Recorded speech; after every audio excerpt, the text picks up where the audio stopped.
અને એમાં કસરત બસરત કશું જ નહીં કરવાનું. ઓપરેશનના બીજા દિવસે સીડીના પગથિયા 4 ચડાયા હતા.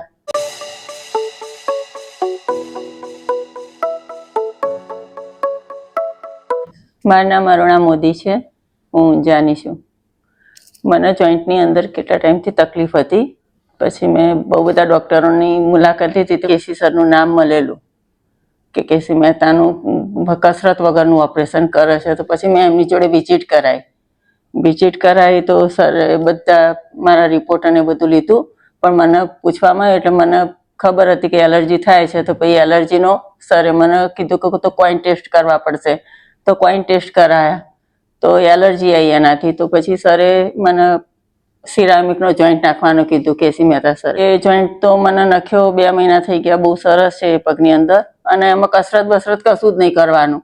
ઓપરેશનના બીજા દિવસે સીડીના પગથિયા 4 ચડાયા હતા અને નીચે બી ચાલવાનું કીધું. અને વોકરની કંઈ જરૂર નથી પડતી, એમનેમ જ ચાલી શકું છું બીજા દિવસથી જ.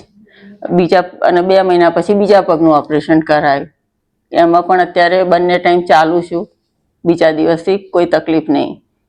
રાત્રે 10 વાગ્યા પછી ઓપરેશન થાય અને સવારમાં તો મને 9 વાગે 10 વાગે ચલાવવાવાળા આવે છે તો ચાલી શકું છું. એટલી ઝડપી રિકવરી થઈ ગઈ છે. કસરત બિલકુલ નહીં કરવાની અને રિઝલ્ટ બહુ સરસ મળે છે. સરનું કામ બી બહુ મસ્ત છે. સરનો સ્વભાવ સરસ છે. આપણું 50% દર્દ તો સરના બોલવાથી જ આપણું ઓછું થઈ જાય એમ. મારું ઓપરેશન એપોલો હોસ્પિટલની અંદર કર્યું સરે. એને એમની ટીમ બહુ સારી કામ છે એ લોકોનું. અને એમના ખૂબ ખૂબ ધન્યવાદ.